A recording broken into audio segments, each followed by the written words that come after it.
പുനർജനിയിൽ വാഗ്ദാനം ചെയ്ത വീട് ചോദിച്ചതിൽ മുഖ്യമന്ത്രി വി ഡി സതീശൻ അധിക്ഷേപിച്ചതായി പറവൂർ സ്വദേശി ഉഷാ ബേബി. സൂക്കേട് തീർന്നോ എന്ന് പറഞ്ഞ് വി ഡി സതീശൻ അധിക്ഷേപിച്ചുവെന്നും കെ സി വേണുഗോപാൽ ഉൾപ്പെടെയുള്ളവരെ കണ്ടെങ്കിലും അവരെല്ലാം കൈമലർത്തിയെന്നും ഉഷാ ബേബി പറയുന്നു. അവരുടെ ആ പ്രതികരണം നമുക്ക് ആദ്യം കാണാം. വി ഡി സതീശൻ MLA ആയിരിക്കുന്ന സമയത്താണ് പുനർജനി പദ്ധതി ആവിഷ്കരിക്കുന്നത്. അക്കാലത്ത് പ്രളയത്തിൽ ഉൾപ്പെട്ടവർക്ക് വീട് നിർമ്മിച്ചു നൽകാം എന്നായിരുന്നു വി ഡി സതീശൻ്റെ വാഗ്ദാനം. എന്നാൽ ആ വാഗ്ദാനം ലംഘിക്കപ്പെട്ട കാഴ്ചയും നമ്മൾ കണ്ടിരുന്നു. അങ്ങനെ വീട് നൽകാമെന്ന് പറഞ്ഞ് പറ്റിക്കപ്പെട്ട ഒരു വീട്ടമ്മയുണ്ട് പറവൂരിൽ, ഉഷാ ബേബി. അവർക്ക് ഇത്രയും വർഷമായിട്ടും വാഗ്ദാനം ചെയ്ത വീട് ലഭ്യമായില്ല. ഇക്കാര്യം വി ഡി സതീശൻ മുഖ്യമന്ത്രി ആയതിനു ശേഷം 2 ആഴ്ച മുമ്പാണ് സെക്രട്ടേറിയറ്റിൽ അദ്ദേഹത്തെ നേരിട്ട് കാണാനായി ഉഷാ ബേബി ചെല്ലുന്നത്. അവിടെ ചെന്ന് അദ്ദേഹത്തോട് ഈ കാര്യം പറഞ്ഞപ്പോൾ വളരെ മോശം ഭാഷയിൽ മുഖ്യമന്ത്രി അവരെ അധിക്ഷേപിച്ചു എന്നുള്ളതാണ് നമ്മൾ കേൾക്കുന്ന ഗൗരവതരമായ ആരോപണം. എന്തായിരുന്നു അവിടെ സംഭവിച്ചതെന്ന് വിശദീകരിക്കാൻ ഇപ്പോൾ മുഖ്യമന്ത്രി അധിക്ഷേപിച്ച വീട്ടമ്മയായ ഉഷാ ബേബി തന്നെ കൈരളി ന്യൂസിനൊപ്പം ചേരുകയാണ്. ചേച്ചിക്ക് വർഷങ്ങൾക്ക് മുമ്പാണ് ഇങ്ങനെ വാഗ്ദാനം ചെയ്തത്. അദ്ദേഹം MLA ആയിരുന്ന സമയത്ത്. ഇപ്പോൾ മുഖ്യമന്ത്രിയായി, ഇപ്പോഴും വീട് ലഭ്യമായിട്ടില്ല. ഇത് ചോദിക്കാൻ വേണ്ടിയാണ് അവിടേക്ക് സെക്രട്ടേറിയറ്റിലേക്ക് ചെന്നത്. അപ്പോൾ എന്തായിരുന്നു അവിടുത്തെ? അപ്പോൾ ഞാനിവിടെ രാവിലെ ഒരു ഉച്ചയായപ്പോഴാണ് ചെന്ന് കഴിഞ്ഞാൽ 3:30 അപ്പോയിൻമെൻറ്റിൽ എനിക്ക് കിട്ടുകയും ചെയ്തു. അപ്പോൾ സാറ് ക്യൂ അല്ലേ, ആൾക്കാർ ഒരുപാട് പേരുണ്ട്. അപ്പോൾ ഇങ്ങനെ എന്നെ കണ്ടു കഴിഞ്ഞപ്പോൾ കൊച്ചിനെ ആദ്യം കണ്ടു. കൊച്ചിനെ കണ്ടുകൊണ്ട് പരിചയമുള്ളതുകൊണ്ട് കൊച്ചിനെ ആന്ന് വെച്ചു. അപ്പോൾ എന്നോട് ഞാൻ ചോദിച്ചു, സാറേ എനിക്ക് വീടുണ്ടോ? സ്വർണ്ണോ? അത് മാത്രം അറിയാനാണ് വന്നത്. അപ്പോൾ സാറ് എടുത്ത വായിൽ എന്നോട് പറഞ്ഞത് സൂക്കേട് തീർന്നോ. അതായത് കൈരളി ചാനലിൽ ഞാനൊരു ന്യൂസ് കൊടുത്തതിൻ്റെ പേരിലാണ് എൻ്റെ പേരിലുള്ള ഒരു ആരോപണം. വേറെ എൻ്റെ ഭാഗത്ത് തെറ്റായിട്ടൊന്നും ഞാൻ ചെയ്തിട്ടില്ല. രണ്ടാമത് ഞാൻ പറഞ്ഞു, നിങ്ങൾ വാർത്ത കൊടുത്തതല്ലേ, ന്യൂസ് കൊടുത്തില്ലേ എന്ന് ചോദിച്ചു. ന്യൂസ് കൊടുത്തു. എന്തുകൊണ്ടാണ് കൊടുത്തത്? അത് സാറങ്ങനെ ചെയ്തത് കൊണ്ടല്ലേ. അങ്ങനെയാണല്ലോ വിചാരിച്ചേക്കുന്നത്. അങ്ങനെ തന്നെ ഇരുന്നോട്ടെന്ന് പറഞ്ഞു. വലിയ സൂക്കേടങ്ങ് തീരട്ടെന്ന് പറഞ്ഞു. എന്നെ സംബന്ധിച്ചിടത്തോളം എനിക്കതൊരു ബുദ്ധി. എൻ്റെ കുഞ്ഞത് കേട്ടോണ്ടായി നിൽക്കുന്നത്, മനസ്സിലായോ? ആ കൊച്ചിനത് ശരിക്കും മനസ്സിലായ. ആ വാക്കുകൾ എന്താണെന്നുള്ളത് അവൾക്ക് മനസ്സിലായില്ല, എന്താണെന്നുള്ളത്. പക്ഷെ അതെന്നോട് സാറത് പറയാൻ കൊള്ളും. ഞാനെന്നാൽ ആ കൊച്ചിനെ കൊണ്ട് സാറിനെ കാലത്തൊട്ട് തൊഴിപ്പിക്കുകയും സാറിന് ഒരു ക്ഷയിക്കാൻ, അങ്ങനെ നമ്മുടെ ഒരു മുഖ്യമന്ത്രി എന്നുള്ള രീതിയിൽ തന്നെയാണ് ഞാൻ ആ കൊച്ചിനെ കൊണ്ട്. പക്ഷെ നമ്മളവിടെ ചെല്ലുമ്പം എൻ്റെ അടുത്ത് ആ രീതി സാറ് പറയരുതായിരുന്നു. ഞാനൊരു കോൺഗ്രസ് അനുഭാവി തന്നെയാണ്. ഞാൻ അതിനു വേണ്ടിയിട്ട് പ്രവർത്തിച്ച ഒരാളുമാണ്. ഞാൻ ഈ സ്ഥലത്തിന് കിടന്നുകൊണ്ട് ഓടി നടന്ന ഒരു വ്യക്തിയാണ്. എനിക്കൊരാൾ ആ സ്ഥലം തരികയും ചെയ്തു. ആ സ്ഥലം ഞാനിത് കോൺഗ്രസിൻ്റെ ഓഫീസിൽ ജോസഫ് എന്ന് പറഞ്ഞ ആളിൻ്റെ അവരെ ഈ സ്ഥലം വന്ന് കാണാൻ വരികയും ചെയ്തു. ആദ്യം ഞാൻ ജോസഫും അൻസാറെന്നും പറഞ്ഞ ആൾക്കാരെ കൊണ്ടുവന്നാണ് ഈ സ്ഥലം ആദ്യം കാണിച്ചത്. അപ്പോൾ വഴിയുടെ ഒരു പ്രശ്നം വന്നു. അപ്പോൾ അതെല്ലാം നമ്മൾ ഡീൽ ചെയ്തു. ഞാനാണ് അതെല്ലാം ഡീൽ ചെയ്തത് തന്നെ. ഈ സ്ഥലം കഴിഞ്ഞപ്പോഴത്തേന് ഞാൻ ഇതിൻ്റെ ഈ വത്സരകുമാർ സാർ, ഞാൻ അന്ന് ഇത് ചാനലിൽ പറഞ്ഞാണ് ഇതിൻ്റെ ഡോക്യുമെൻറ്റ്സ് എല്ലാം എൻ്റെ കയ്യിൽ തന്നതുമാണ്. ഈ ഡോക്യുമെൻറ്റ്സ് എല്ലാം എൻ്റെ കയ്യിൽ കഴിഞ്ഞിട്ട് ഇത് ഞാൻ MLA ഓഫീസിൽ കൊണ്ട് കൊടുക്കുകയും ചെയ്തു. കൊടുത്തു കഴിഞ്ഞപ്പോഴാണ് ഇവരുടെ പ്ലാൻ മാറിയത്. ഇവർ ഈ 2023 ഇതിവർ പുനർജനിയിലേക്ക് അത് രജിസ്റ്റർ ചെയ്യുകയും ചെയ്തു. എന്നോടൊരു വാക്ക് പറയും, പുനർജനിയിൽ കൊടുക്കുന്നതുകൊണ്ട് എനിക്കൊരു കുഴപ്പമില്ല, പക്ഷേ എനിക്കത് തരാം, ഉഷയ്ക്കുണ്ട്, വീടുണ്ട് എന്നൊറ്റ വാക്ക്, യെസ് ഓർ നോ, അത് മാത്രം. ഞാനിത് ന്യൂസ് കൊടുത്തെന്നും പറഞ്ഞ് എൻ്റെ പേരിൽ ഒരു ആരോപണം ഉണ്ടാകുക എന്ന് പറഞ്ഞാൽ അതൊരു ബുദ്ധിമുട്ടുണ്ടാക്കുന്നത്. അതായത് പറയകാട് എന്ന് പറയുന്ന സ്ഥലത്താണ് ഒരു 5 സെന്റ് ഭൂമി കിട്ടിയത്. ഭൂമി കണ്ടെത്തിയാൽ തന്നത് ഈ പറയാട് പാലത്തിൻ്റെ ഇവിടെയാണ്. അത് കഴിഞ്ഞ് അവിടെ സ്ഥലം മുറിഞ്ഞു പോകുന്നു പറഞ്ഞു. അതിന് ഞങ്ങൾ നല്ലപോലെ കാശ് ഇറക്കി JCBയും കിറ്റാച്ചും വെച്ച് ഞങ്ങൾ 4 പെണ്ണുങ്ങളും ഒരുപോലെ കഷ്ടപ്പെട്ടവരാണ്. എല്ലാവരും കട്ടയ്ക്ക് നിന്നവരാണ്. ലാസ്റ്റ് എന്നോടൊപ്പം ഞാൻ ചേർത്ത് നിർത്തുന്നത്. പക്ഷെ ഇവർക്ക് വീട് കിട്ടിക്കഴിഞ്ഞപ്പോൾ ഉണ്ടല്ലോ, എനിക്ക് വേണ്ടിയിട്ട് അവർ ഒരു വാക്ക് പറയാനായിട്ട് നിന്നില്ല. അതായത് ആദ്യം 4 പേർക്ക് വീടെന്നാണ് പറഞ്ഞിരുന്നത്. അതിനുശേഷം ഞാനാണ് അവരെ കണ്ടെത്തിയത്. ഞാനാണ് ഇത് കണ്ടെത്തി ഞാൻ MLA ഓഫീസിൽ കൊണ്ട് കൊടുക്കുകയും ചെയ്ത്. ഞാൻ 5-6 വർഷമായിട്ട് ഒന്നും നടക്കുന്നില്ല എന്ന് കണ്ടപ്പോൾ ആ നീതികേട് മാധ്യമത്തോട് പറഞ്ഞതാണ് പ്രശ്നം. അതെ, നീതികേട് എന്നോട് കാണിച്ചതിൻ്റെ പേര് ഞാൻ പലപ്പോഴും MLA ഓഫീസിൽ ഞാൻ പോകാറുണ്ടായിരുന്നു. MLA ഓഫീസിൽ ഇഷ്ടം പോലെ പ്രാവശ്യം പോയി. ആദ്യമൊക്കെ ഫണ്ടില്ല എന്ന് പറയുകയും ചെയ്തു. ഫണ്ടില്ലെങ്കിൽ ഫണ്ട് ഉച്ചേച്ചും കൂടെ കണ്ടെത്തെന്ന് പറഞ്ഞു. ഞാനങ്ങനെ ഓരോരുത്തരെയും ഇതിനകത്തുനിന്ന് കോൺഗ്രസിൻ്റെ ഒരാൾ എനിക്ക് വണ്ടിക്കൂലി തന്നിട്ടുണ്ട്. എനിക്ക് ബസ് ഫെയർ ഇല്ലാഞ്ഞിട്ട് ഈ കോൺഗ്രസിൻ്റെ ഒരാൾ എനിക്ക് ഉച്ചച്ച് പോയി കാര്യം സാധിക്കും എന്നോട് പറഞ്ഞേക്കുന്ന വ്യക്തിയാണ്. അത്ര ഒരു നല്ല മനുഷ്യനുണ്ട് ഈ കോൺഗ്രസിനകത്തുണ്ട്, ഞങ്ങളുടെ ഈ പല്ലന്തുരത്തിലുണ്ട്. അപ്പം ഞാനൊരു കോൺഗ്രസ് അനുഭാവി ആയതുകൊണ്ടാണല്ലോ ഞാനിത് MLA ഓഫീസിൽ കൊണ്ട് കൊടുത്ത ഞാനൊരു CPM അനുഭാവിയായിരുന്നെങ്കിൽ ഞാൻ ഇവരയിലല്ലേ കൊണ്ട് കൊടുക്കും. ലൈഫ് പദ്ധതിയൊക്കെ ഉണ്ടായിരുന്നു, അതിൽ കിട്ടിയത് അത് ലൈഫ് പദ്ധതി ഞാൻ കൊടുത്തില്ല. എന്നിട്ട് എന്തുകൊണ്ട് ഞാൻ ഇതിനകത്ത് കൊടുത്തു? അപ്പം നമുക്ക് ഇതിനകത്ത് വിശ്വാസമുള്ളതുകൊണ്ട് ഇല്ലേ. എന്നിട്ട് ഇവർ എൻ്റെ പേര് ഇപ്പോൾ എനിക്ക് വരുന്ന കമൻറ്റുകൾ കേട്ടാലുണ്ടല്ലോ എനിക്ക് അതുപോലെ മാനസിക വിഷമമുണ്ട്. ഇത് സത്യാവസ്ഥ അറിയാവുന്നവരാരെങ്കിലും ഈ പല്ലന്തുരുത്തി വന്ന് അന്വേഷിക്കട്ടെ. അതായത് ചാനലിനോട് സംസാരിച്ചുള്ള ഒറ്റ വൈരാഗ്യം കൊണ്ട് ഇനി തരില്ല എന്ന് തരില്ല. ചാനലിൽ സംസാരിച്ചു, ചാനലിൽ സതീഷ് സാറിനെതിരായിട്ട് ഞാൻ സംസാരിച്ചു എന്നുള്ള ഒരു ആരോപണമാണ് എൻ്റെ പേരിലുള്ള കുറ്റം. ഇനി വീട് തരില്ലാന്ന് തീർത്ത് പറഞ്ഞു. അയാൾ പിന്നെ എൻ്റെ വലിയ സൂക്കേടങ്ങ് തീരട്ടെ അങ്ങനെ തന്നെയാണ് പറഞ്ഞത്. കൂടെ ഉണ്ടായിരുന്ന പേരക്കുട്ടിയായിരുന്നു, കൂടെ ഉണ്ടായിരുന്ന പേരക്കുട്ടിയാണ്. പേരക്കുട്ടിയുടെ മുമ്പിൽ വെച്ചാണ് ഇങ്ങനെ മോശം. ഞാനവിടെ വെച്ച് കരഞ്ഞു. അപ്പം അവൾക്കത് ഫീൽ ചെയ്തു, മോക്കത് ഫീൽ ചെയ്തു. ഞാൻ പെട്ടെന്ന് അവൾക്കതൊരു മാനസിക വിഷമം ഉണ്ടാകരുതല്ലോ എന്ന് ഓർത്തുകൊണ്ട് ഞാൻ അത് സാരമില്ല സാർ അങ്ങനെയൊക്കെ പറഞ്ഞു തന്നേക്കും. ഇപ്പോഴും ചേച്ചി വാടക വീട്ടിലാണോ? ഞാനിപ്പോഴും വാടക വീട്ടിലാണ് താമസിക്കുന്നത്. ഇനിയിപ്പോൾ എന്ത് ചെയ്യും ഇങ്ങനെ ഒരു സാഹചര്യത്തിൽ? ഇനിയിപ്പോൾ ലൈഫ് പദ്ധതിയിലും ഇല്ല, ഇതിലും ഇല്ല, എന്നിരുമില്ല. വേറെ വഴി ദൈവം തരും എന്നുള്ള വിശ്വാസത്തിൽ തന്നെയാണ് നിൽക്കുന്നത്. ഇതെനിക്ക് നമുക്ക് എന്താ പറയുക, പുള്ളിയുടെ പേര് നമ്മളൊരു ആരോപണം ഉന്നയിച്ചു. പുള്ളിയുടെ പേരിലൊരു ആരോപണം ഞാൻ മോശമായിട്ടുള്ള രീതിയിൽ ഒരു വിഷമം പറഞ്ഞാണ്, ഞാൻ എൻ്റെ വിഷമം പറഞ്ഞാണ്. എന്നിട്ട് എനിക്ക് വീട് ഞാൻ പറഞ്ഞില്ല, എനിക്ക് വക്കീൽ വന്ന് കോടതിയിൽ നിന്ന് ആമീൻ വന്ന് എന്നെ അങ്ങനെ ഒരു സിറ്റുവേഷൻ വന്നിട്ട് ഞാൻ അവിടെ പോയി ഷെഡ് വെച്ചതാണ്. ആ ഷെഡ് വെച്ചിട്ട് ആ ഷെഡ് പോലും പൊളിക്കാനായിട്ട് ഇവർ MLA ഓഫീസിൽ നിന്ന് ആൾ വന്നു. പക്ഷേ ഷെഡ് പൊളിക്കാൻ ഞാൻ സമ്മതിച്ചില്ല. അത് ഞാൻ അങ്ങനെ ബലമായിട്ടൊരു ഷെഡ് വെക്കണമെന്നുണ്ടെങ്കിൽ ഞാൻ ആ സ്ഥലം കണ്ടെത്തിയിട്ടല്ലേ ഞാൻ ആ സ്ഥലത്ത് പോയി ഷെഡ് വെക്കും. അല്ലെ വേറൊരാൾ കണ്ടെത്തിയ സ്ഥലത്താണ് ഞാൻ പോയി ഷെഡ് വെക്കുമോ? ഇല്ലല്ലോ. അദ്ദേഹം പ്രതിപക്ഷ നേതാവായിരിക്കുമ്പോഴും അദ്ദേഹത്തെ പോയി കണ്ടെന്ന് തോന്നുന്നു. അപ്പോൾ എന്തായിരുന്നു? പ്രതിപക്ഷ നേതാവായപ്പോഴത്തേനും ഞാൻ പോയില്ല. ഞാൻ പോയി അതായത് ഈ കേരള കോൺഗ്രസിൻ്റെ ഒരു ഇതുണ്ടായിരുന്നല്ലോ, നവയുഗ യാത്ര. അപ്പോൾ അതിനകത്ത് പുള്ളി വന്നിട്ടുണ്ടായിരുന്നു. പുള്ളിയെ ഞാൻ ഇടുക്കി വെച്ചാണ് കണ്ടത്. പുള്ളിയെ ഇടുക്കി വെച്ച് കണ്ട് അപ്പം ഞാൻ വളരെ ബുദ്ധിമുട്ട് നിൽക്കുന്ന സമയത്താണ് ഞാൻ ആ പുള്ളിയെ കണ്ടത്. പുള്ളിയെ കണ്ടിട്ട് എല്ലാ ആൾക്കാരും ഉണ്ടായിരുന്നു. ഞാൻ അപ്പോഴും സാറിനോട് ചോദിച്ചു, സാറേ എനിക്ക് വീടുണ്ടോ എന്ന് ചോദിച്ചു. അപ്പോൾ സാർ ഇതേ ഡയലോഗ്, അവിടെ വീട് പണി നടക്കുന്നുണ്ടല്ലോ എന്ന് പറഞ്ഞു. സാറേ എനിക്ക് വീടുണ്ടോ ഇല്ലയോ? സാർ എൻ്റെ നേരെ അപ്പോഴും പറഞ്ഞു എന്നാണെന്നറിയാമോ, ഞാൻ വാർത്തയ്ക്കകത്ത് കൊടുത്തു.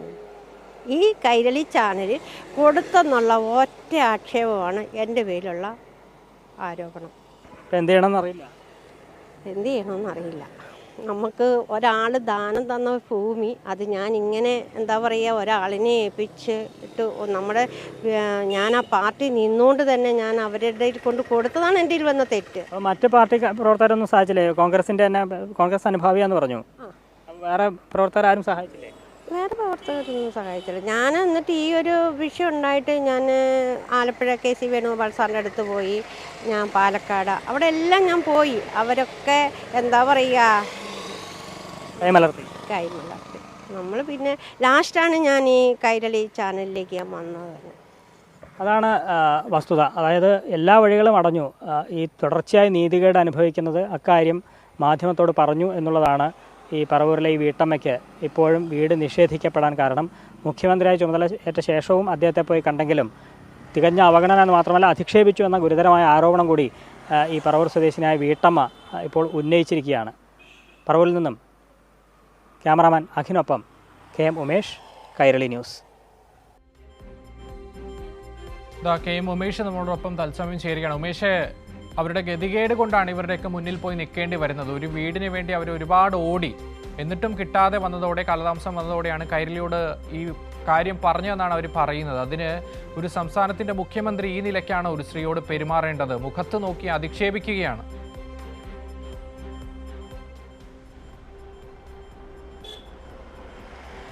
അതെ അക്ഷയ്, അത് വലിയൊരു ദുര്യോഗം, ആ വീട്ടമ്മയ്ക്കുണ്ടായ ദുര്യോഗമാണ് ഇപ്പോൾ നമ്മൾ കേട്ടത്.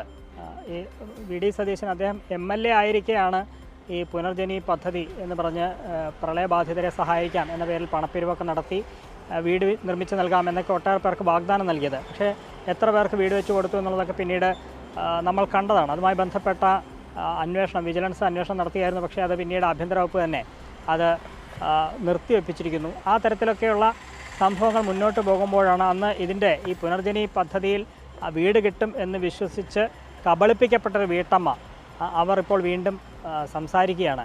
അവർ ഈ VD സതീശൻ മുഖ്യമന്ത്രിയായ ശേഷം അദ്ദേഹത്തെ നേരിട്ട് കാണാൻ ചെന്നു. നേരത്തെ MLA ആയിരിക്കുമ്പോൾ അദ്ദേഹത്തെ പലതവണ കണ്ടിട്ടുണ്ട്, ഒന്നും നടന്നില്ല. പ്രതിപക്ഷ നേതാവായിരിക്കുമ്പോഴും കണ്ടു, അപ്പോഴും നടന്നില്ല. ഇപ്പോൾ മുഖ്യമന്ത്രി ആയിരിക്കുമ്പോഴാണ് വീണ്ടും അദ്ദേഹത്തെ കാണാൻ വേണ്ടി സെക്രട്ടേറിയറ്റിൽ എത്തുന്നത്. അവിടെ ചെന്ന് അദ്ദേഹത്തെ കണ്ടപ്പോഴുണ്ടായ അദ്ദേഹം പറഞ്ഞ വാക്കുകളാണ് ഇപ്പോൾ നമ്മൾ കേട്ടത്. ഒരു മുഖ്യമന്ത്രിയിൽ നിന്ന് ഒരിക്കലും ഉണ്ടാകാൻ പാടില്ലാത്ത ചില വാക്കുകൾ അദ്ദേഹത്തിൽ നിന്ന് ഉണ്ടായി എന്നുള്ളതാണ് പറവൂർ സ്വദേശിനിയായ ഉഷാ ബേബി വീട്ടമ്മ നമ്മളോട് പറയുന്നത്. ഉഷാ ബേബി മുഖ്യമന്ത്രിയെ കാണുന്ന സമയത്ത് ഉഷാ ബേബിയുടെ കൂടെ അവരുടെ പേരക്കുട്ടി കൂടി ഉണ്ടായിരുന്നു. അവർ കൊച്ചുകുട്ടിയാണ്, 9 വയസ്സ് പ്രായം മാത്രമുള്ള ഒരു പെൺകുട്ടിയാണ്. അവരെയും കൊണ്ടാണ് ഉഷാ ബേബി മുഖ്യമന്ത്രിയെ കാണാൻ ചെല്ലുന്നത്. ആ സമയത്താണ് മുഖ്യമന്ത്രി ഇങ്ങനെ തനിക്ക് വീട് നൽകാം എന്ന് പറഞ്ഞല്ലോ, അത് എന്തായി സാർ എന്ന് ചോദിക്കുമ്പോഴാണ് സൂക്കേട് തീർന്നു എന്നാണ് അദ്ദേഹം മറുപടിയായി പറഞ്ഞത് എന്നാണ് ആ വീട്ടമ്മ വേദനയോടെ പറയുന്നത്. അത് വല്ലാതെ അവരെ വേദനിപ്പിച്ചു. മാത്രമല്ല പേരക്കുട്ടി ഒപ്പം നിൽക്കുമ്പോഴാണ് ഇങ്ങനൊരു വാക്ക് ഈ രീതിയിൽ മുഖ്യമന്ത്രിയുടെ ഭാഗത്തു നിന്ന് ഉണ്ടായത് എന്നവർ വേദനയോടെ പറയുകയാണ്. തുടർച്ചയായി അധിക്ഷേപിക്കപ്പെട്ടു, അപമാനിക്കപ്പെട്ടു. അതിൻ്റെ വേദന ഉണ്ടായി അവർ കരഞ്ഞപ്പോഴൊക്കെ പേരക്കുട്ടിക്കടക്കം വലിയ വേദന ഉണ്ടായി എന്ന് പറയുന്നു. ഒറ്റ കാരണം മാത്രമാണ് പറയുന്നത്, തനിക്കുണ്ടായ നീതികേട് തുടർച്ചയായി ഈ വീട് നിർമ്മിച്ച് നൽകാമെന്ന വാഗ്ദാനം തരികയും അത് ലംഘിക്കപ്പെടുകയും ചെയ്യുമ്പോൾ വേദന കൊണ്ട് ആ നീതികേടിനെ സംബന്ധിച്ച് മാധ്യമങ്ങളോട് സംസാരിച്ചതാണ് താൻ ചെയ്ത വലിയ കുറ്റമായി മുഖ്യമന്ത്രി ഇപ്പോൾ ചൂണ്ടിക്കാണിക്കുന്നത് എന്നാണ് ഉഷാ ബേബി പറയുന്നത്. ആ ഒരൊറ്റ കാരണം കൊണ്ട് അവർക്ക് വീട് നിഷേധിക്കപ്പെടുകയാണ്.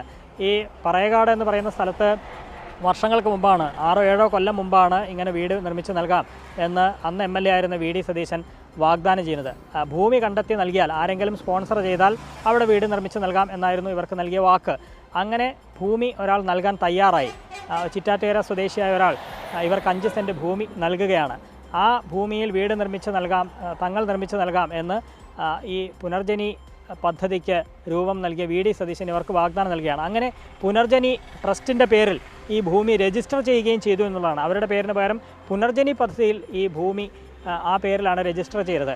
എന്നിട്ട് ഫണ്ട് കിട്ടുന്നില്ല എന്ന് പറഞ്ഞ് ആ വീട് പണി വെച്ച് താമസിപ്പിക്കാനുണ്ടായത്. ഒടുവിൽ ഇത് വലിയ വാർത്തയായി വിവാദമാകുകയൊക്കെ ചെയ്ത ഘട്ടത്തിൽ ഏറ്റവും ഒടുവിൽ ഇപ്പോൾ അദ്ദേഹം മുഖ്യമന്ത്രിയായ ശേഷമാണ് അവിടെ ഒരു തറക്കല്ലിട്ടൊരു പണിയൊക്കെ ആരംഭിക്കുന്നത്. അപ്പോഴും ഇവർക്ക് വീടുണ്ടോ എന്നുള്ളതാണ് ഇവർ അന്വേഷിച്ചത്. പക്ഷേ ഇവരെ മാത്രം ഒഴിവാക്കി മറ്റ് ചിലരെ ഈ പദ്ധതിയിൽ ഉൾപ്പെടുത്തിക്കൊണ്ടാണ് അന്ന് ആരൊക്കെയാണോ മാധ്യമങ്ങളോട് സംസാരിച്ചത് അവരെല്ലാം ഈ പദ്ധതിയിൽ നിന്ന് ഒഴിവാക്കി, ഉഷാ ബേബി അടക്കമുള്ളവരെ ഒഴിവാക്കി മറ്റു ചിലർക്കായി നിർമ്മിച്ച് നൽകുന്നു എന്ന് പറഞ്ഞാണ് അവിടെ ഇപ്പോൾ പണി നടക്കുന്നത്. അപ്പോൾ ഇവർ ഈ മാധ്യമങ്ങളുടെ വേദന പങ്കുവച്ചു എന്നൊരൊറ്റ കാരണത്താൽ ഇവർക്ക് ഇപ്പോഴും വീടില്ലാതായിരിക്കുകയാണ്. അവർ ഇപ്പോഴും വാടക വീട്ടിൽ തന്നെയാണ് താമസിക്കുന്നത്. ഏറെ സാമ്പത്തിക പ്രയാസം അനുഭവിക്കുന്നവരാണ് എന്നൊക്കെ നമ്മളോട് പറയുകയുണ്ടായി. ഏതായാലും വലിയ നീതികേട് ഇപ്പോഴും ആ വീട്ടമ്മയ്ക്ക് ഉണ്ടായിക്കൊണ്ടിരിക്കുന്നു എന്നുള്ളത് തന്നെയാണ് ഇപ്പോഴും നമുക്ക് പങ്കുവയ്ക്കാൻ കഴിയുന്ന വിവരം. പക്ഷേ ഉമേഷ്, ഈ ഉഷാ ബേബി അവരുടെ ദുര്യോഗം കൈരളിയോട് പറഞ്ഞതുകൊണ്ട് അവർ ഓടി നടന്ന് സ്പോൺസറെ ഒപ്പിച്ച് കണ്ടെത്തിയ സ്ഥലം ഈ പുനർജനി ട്രസ്റ്റിന്റെ പേരിലേക്ക് മാറ്റി അതിലിപ്പോൾ മറ്റുള്ള ആളുകൾക്ക് ആ സ്ഥലത്ത് വീട് വെച്ച് നൽകുകയാണ്. അങ്ങനെയാണോ?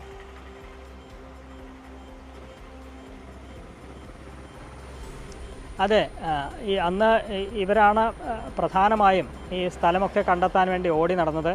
അങ്ങനെ ഓരോ സമയത്തും അവിടെ ഉണ്ടാകുന്ന പുരോഗതി, വീട് ഭൂമി ലഭ്യമായോ അതല്ലെങ്കിൽ സ്പോൺസറെ കിട്ടിയോ എന്നുള്ള പുരോഗതിയൊക്കെ അപ്പോൾ അന്ന് MLA ആയിരുന്ന VD സതീശനെ അറിയിക്കുമായിരുന്നു.